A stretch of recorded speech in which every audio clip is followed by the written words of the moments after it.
Student, welcome to my channel PK success point में आपका स्वागत करता हूं। फिजिक्स के क्लास को आगे करते हुए हमने पिछले वीडियो में गोली दर्पण में प्रतिबिंब का निर्माण कैसे होता है उसके हमने 4 नियम आपको बता दिया है। आप लोग बिल्कुल उसको ध्यान से ऑब्ज़र्व करते रहिए, है ना। और कुछ भी डाउट होता है तो आप लोग मुझे कमेंट या मैसेज कर करके बता सकते हैं, ठीक है। तो आज का जो हमारा टॉपिक है वो भी बहुत ज़्यादा एमपी क्वेश्चन है।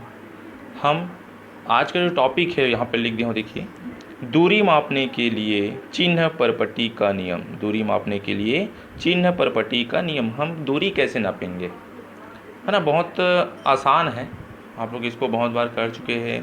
तो एक सिंपल से बता, आगे बढ़ेंगे तो पॉजिटिव, अब आगे से पीछे आ रहे हैं मतलब नेगेटिव, ये आप लोग को पता है। ऊपर जाएंगे तो पॉजिटिव, नीचे आएंगे तो नेगेटिव, ये आप लोग को सबको पता है, ठीक है। चलिए, तो मैं एक डायग्राम के थ्रू आपको बताने का प्रयास कर रहा हूँ, ठीक है। मैं 2 दर्पण ले लेता हूँ। तो कौन कौन सा 2 दर्पण जी?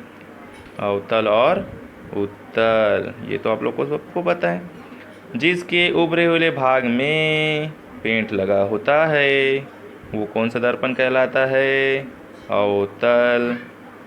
और जिसके दबे हुए हिस्से में पेंट लगा होता है उसको क्या बोलते हैं जी? उत्तल दर्पण। और ये उसका परावर्तक पृष्ठ, बार बार नहीं बताऊंगा जी, ये रहा उसका परावर्तक पृष्ठ, ठीक है।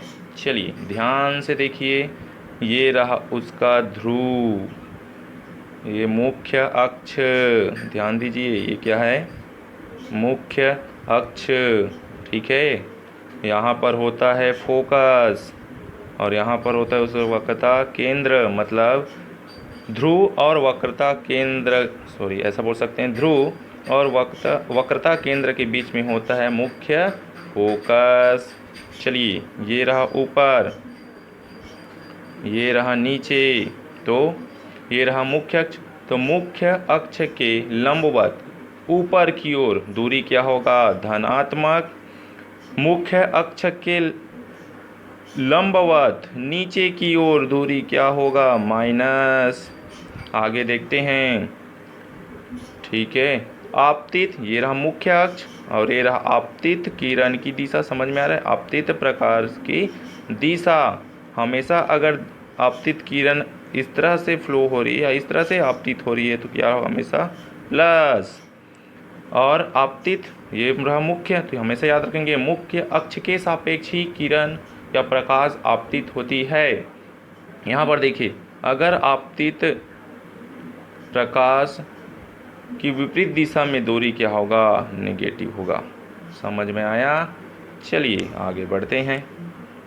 अब आते हैं उत्तल दर्पण पे। ये रहा मुख्य अक्ष, ये रहा उसका ध्रुव, ये रहा उसका वक्रता केंद्र और ये रहा उसका फोकस।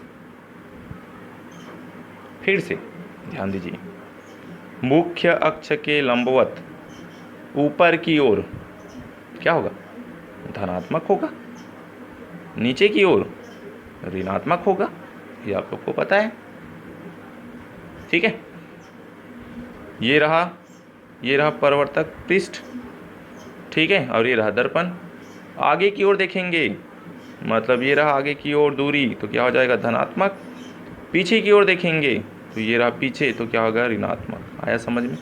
अगर ये रहा फोकस, ये रहा, अगर ध्रुव से कोई, मान लो ध्रुव से फोकस की दूरी, हमने बात दिया है फोकस दूरी f होता है, तो अगर मैं ध्रुव से फोकस, मुख्य फोकस की दूरी देख रहा हूँ तो क्या होगा? Positive f। उसी प्रकार से अगर ध्रुव से मैं वक्रता केंद्र की दूरी बोल रहा हूँ तो हम इसी को क्या मानते हैं? याद कीजिएगा, त्रिज्या। आया समझ में जी? तो त्रिज्या भी क्या होगा? पॉजिटिव ही होगा। यहाँ आ जाइए, अगर मैं दूरी देख रहा हूँ केंद्र से, वक्रता केंद्र से अगर ध्रुव की दूरी देख रहा हूँ तो इसको क्या मानते हो जी? r, मतलब वक्रता त्रिज्या।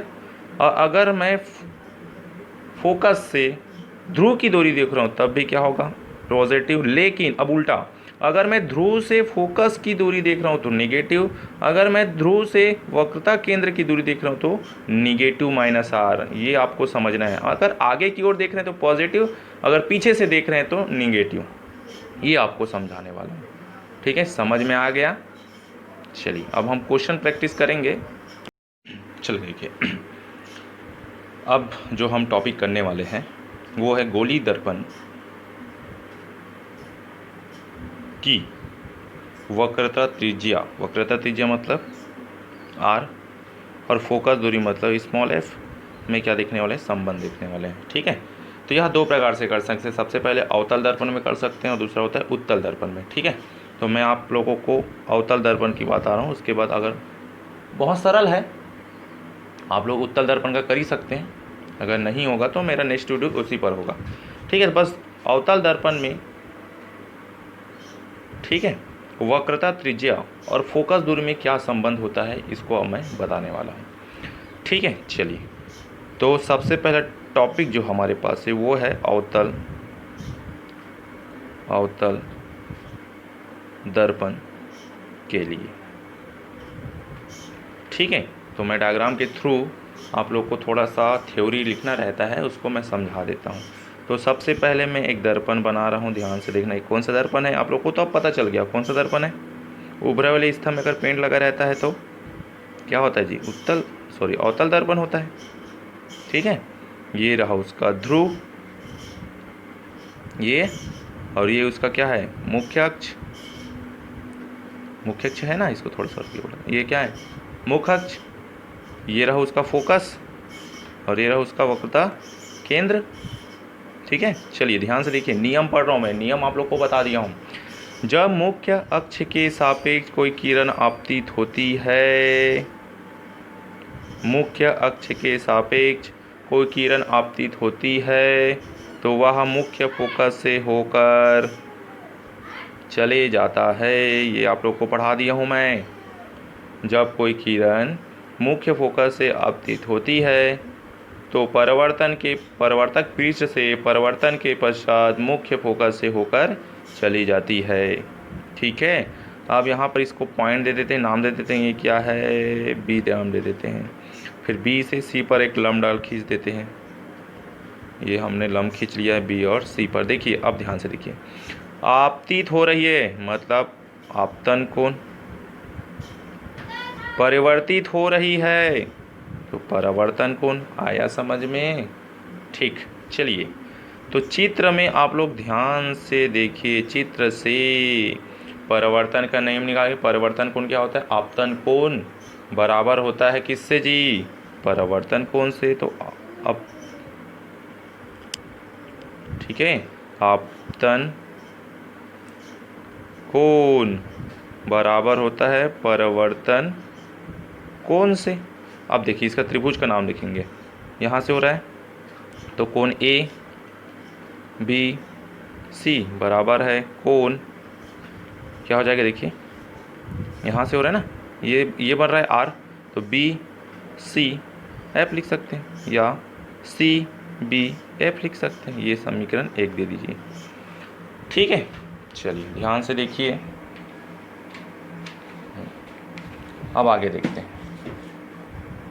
ठीक है, यहाँ तक आगे समझ में कि आपतन कोण बराबर होता है परावर्तन कोण से। चलिए अभी इधर आगे देखिए, है ना। उसके बाद डायग्राम, फिर से डायग्राम को आपको बार बार देखना है जी, है ना। ए बी समांतर है किसके, ध्यान से देख रहे हैं, पी सी के। तो यहाँ लिखेंगे कि ए बी समानांतर है किसके, पी सी, है ना।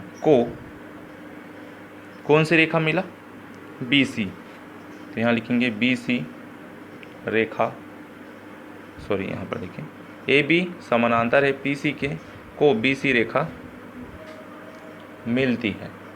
ठीक है, अब ध्यान से फिर डायग्राम में जा रहा हूँ मैं। डायग्राम को ध्यान से देखिए, यहाँ पर देखिए, ये जेड यहाँ से ये दिख रहा है, मतलब कैसा डायग्राम बना, यहाँ पे मैं बना देता हूँ। ठीक है, कुछ ऐसा डायग्राम बन रहा है और इस तरह से क्या बोलते हैं, एकांतर कोण। यहाँ पर लगाएंगे कोण ए बी सी बराबर है कोण बी सी एफ का। ये कौन से आए, एकांतर कोण। चलिए डायग्राम में दिखाता हूँ। यहाँ से देखिए ए बी सी, यहाँ तक हो गया। फिर बी सी एफ हो गया। एक अंतरकोण देखिए ये ठीक है।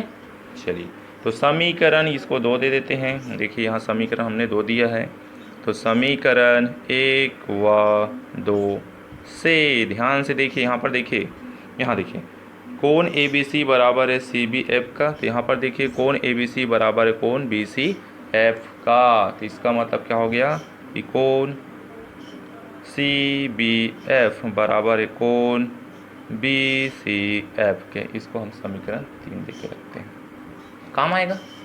ठीक है। उसके बाद चलिए, अतः अब त्रिभुज सी बी एफ में, अब ध्यान से देखिए, त्रिभुज हमने क्या बोला है, सी बी एफ। ये रहा सी, ये रहा बी और ये रहा एफ, दिख रहा है सी बी एफ। तो यहाँ पर देखिए एफ सी बराबर है बी एफ के, दिख रहा है जी। एफ सी बराबर है किसके, बी एफ के बराबर है। तो यहाँ लिखेंगे एफ सी बराबर है बी एफ के। ठीक है। फिर से आगे देखिए कि यहाँ पर देखिए कि एफ सी, ये जो लाइन है मुख्य अक्षर, ठीक है, एफ सी बराबर है बी एफ के। ठीक है। चलिए अब ध्यान से देखिए, ये रहा दर्पण। द्वारा किसको बोलते हैं, किसी भी दर्पण के कोने वाले भाग को, सिंपल से डेफिनेशन, उसके मुख्य या बोल सकते हैं उसके कोने को मिलाने वाले रेखा को क्या बोलते हैं, द्वारक बोलते हैं। तो याद रखेंगे कि दर्पण का जो द्वारक होता है, दर्पण का जो द्वारक होता है वो छोटा होता है, छोटा होता है। तो अतः बिंदु जो होगा, बिंदु कौन है, बी, जो नाम दिए हैं हमने डायग्राम में, दर्पण के जो ध्रुव है पी